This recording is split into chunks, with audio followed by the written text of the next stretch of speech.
জয় বাংলা, জয় বাংলা।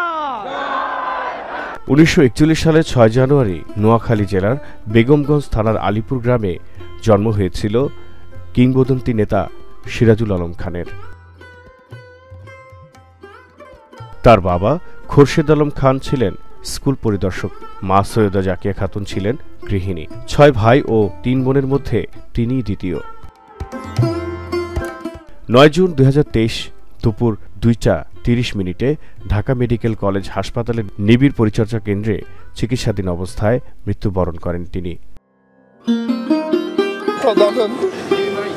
দেশের জন্য ওনার জীবন বিসর্জন। সিরাজুল আলম খানের ছোট ভাই ফেরদৌস আলম খান জানিয়েছিলেন, বড় ভাইয়ের শেষ ইচ্ছে অনুযায়ী তাকে গ্রামের বাড়ি বেগমগঞ্জে মায়ের কবরের পাশে মায়ের একটি শাড়িতে মুড়িয়ে সমাহিত করা হবে। জীবনের অন্তিম পর্যায়ে এসেও চাননি কোনো রাষ্ট্রীয় সম্মান। পরিবারকে জানিয়েছেন সে কথাও। স্বাধিকার থেকে স্বাধীনতা, পুরো মুক্তিযুদ্ধে যারা নেতৃত্ব প্রদান করেছেন, বলা যেতে পারে সিরাজুল আলম খান তার একেবারে সামনের সারিতে। দেশ সৃষ্টি হওয়ার আগে বাংলাদেশের জাতীয় সঙ্গীত, বাংলাদেশের সর্বাধিনায়ক, বাংলাদেশের স্লোগান, বাংলাদেশের ভৌগোলিক এলাকা সবকিছু নির্ধারণ করে গিয়েছেন। সিরাজুল আলম খান স্থানীয় স্কুলে কিছুদিন লেখাপড়া করে চলে যান বাবার কর্মস্থল খুলনায়। 1956 সালে খুলনা জেলা স্কুল থেকে প্রথম বিভাগে এসএসসি পাশ করেন তিনি। তারপর ঢাকা কলেজ থেকে 1958 সালে এইচএসসি পাশ করে ঢাকা বিশ্ববিদ্যালয় গণিত বিভাগের সম্মান শ্রেণীতে ভর্তি হন। থাকতেন ফজলুল হক হলে। গণিতে স্নাতক ডিগ্রি নেয়ার পর তাকে বিশ্ববিদ্যালয় থেকে বহিষ্কার করা হয় কনভোকেশন মুভমেন্টে অংশগ্রহণ করার কারণে। প্রতিদিন রাত করে হলে ফিরতেন, ফলে হল থেকেও একবার বহিষ্কৃত হন। বিশ্ববিদ্যালয় থেকে বহিষ্কার করায় তার পক্ষে মাস্টার্স ডিগ্রি নেওয়া সম্ভব হয়নি। 1961 সালে ছাত্রলীগের সহ সাধারণ সম্পাদক পদে নিয়োজিত হন বর্ষিয়ার নেতা সিরাজুল আলম খান। পরে তিনি 1963 সালে ছাত্রলীগের সাধারণ সম্পাদক পদে নির্বাচিত হন। জাতীয়তাবাদী চেতনাকে বিকশিত করে বাংলাদেশিদের স্বাধীন জাতীয় রাষ্ট্র প্রতিষ্ঠা করার লক্ষ্যে 62 সালে ছাত্রলীগের অভ্যন্তরে যে নিউক্লিয়াস গড়ে ওঠে তিনিই ছিলেন তার মূল উদ্যোক্তা। এই নিউক্লিয়াসের সদস্য ছিলেন আব্দুর রাজ্জাক ও কাজী আরেফ আহমেদ।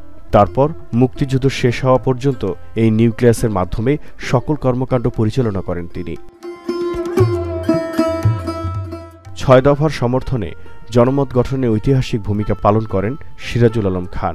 আগরতলা ষড়যন্ত্র মামলা বাতিল ও বঙ্গবন্ধুর মুক্তির দাবিতে আন্দোলন ও 69-এর গণঅভ্যুত্থানে ছাত্র শ্রমিকদের সম্পৃক্ত করতে প্রধান ভূমিকা পালন করেন।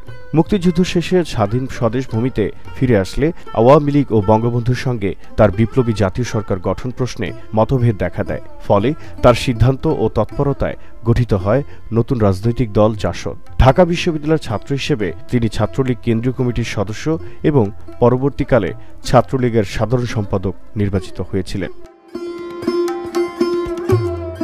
সিরাজুল আলম খানের বিশ্ববিদ্যালয়ের ডিগ্রি অঙ্কশাস্ত্রে হলেও দীর্ঘ সময় জেল জীবনে তিনি দর্শন, সাহিত্য, শিল্পকলা, রাজনীতি বিজ্ঞান, অর্থনীতি, আন্তর্জাতিক সম্পর্ক, সমাজ বিজ্ঞান, পরিবেশ বিজ্ঞান, সামরিক বিজ্ঞান, মহাকাশ বিজ্ঞান, সঙ্গীত, খেলাধুলা সম্পর্কিত বিষয়ে ব্যাপক পড়াশোনা করেন তিনি। ফলে রাষ্ট্রবিজ্ঞানের উপর গড়ে ওঠে তার অগাধ পাণ্ডিত্য এবং দক্ষতা। সেই কারণে প্রাতিষ্ঠানিক শিক্ষা না থাকলেও তিনি রাষ্ট্রবিজ্ঞানের অধ্যাপক নিযুক্ত হন মার্কিন যুক্তরাষ্ট্রের উইসকনসিন রাজ্যের ওশকোশ বিশ্ববিদ্যালয়ে 1996 থেকে 97 সনে। আর্থিক সামাজিক বিশেষণে সিরাজুল আলম খানের তাত্ত্বিক উদ্ভাবন বাংলাদেশের রাজনীতিতে এক নতুন অধ্যায়।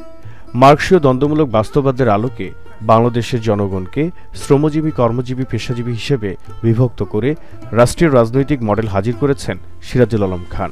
300 বছর পরে আরেকটা আসলো ইংরেজরা। তারা আসছে একেবারে সবকিছু প্রস্তুত হয়ে। ইংরেজি শুধু শিখালো না, ইংরেজি খাইতে শিখলো, গান গাইতে শিখালো, ভাষা তো শিখালো, এবং ইংরেজির মাধ্যমে কিভাবে জীবন তুলতে হয় সেটা শেখালো।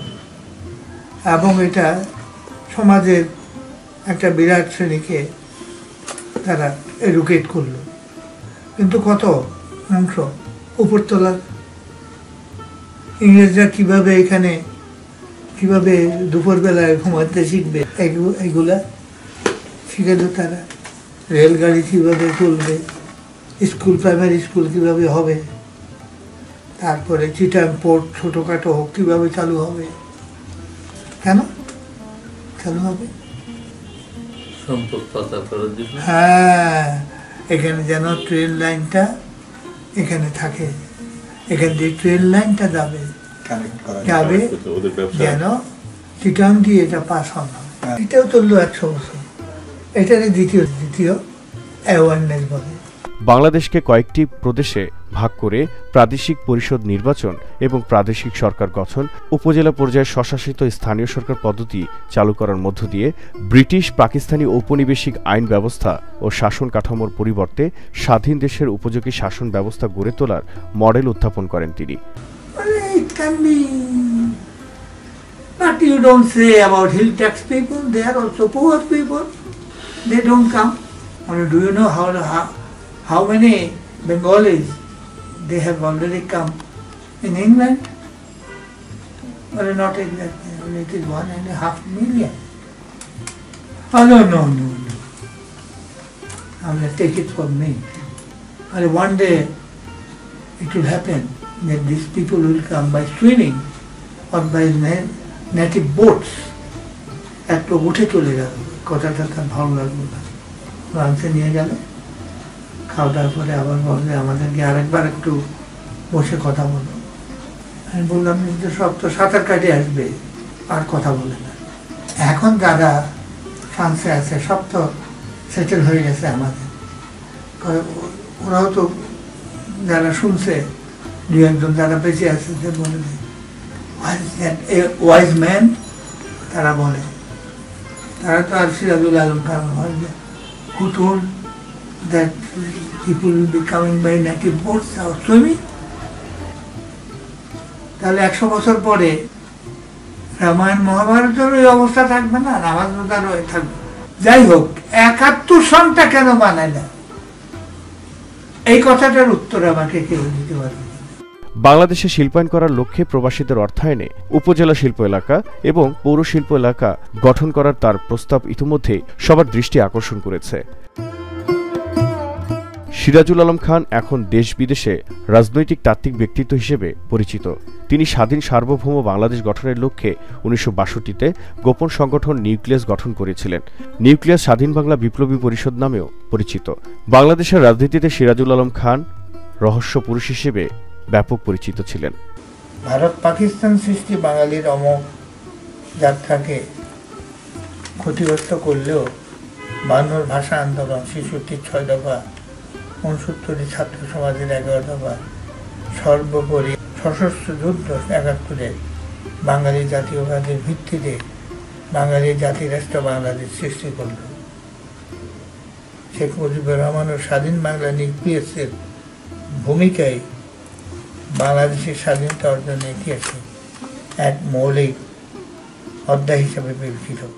জহির আহমেদ, সক্রিয় টিভি। বাঙালি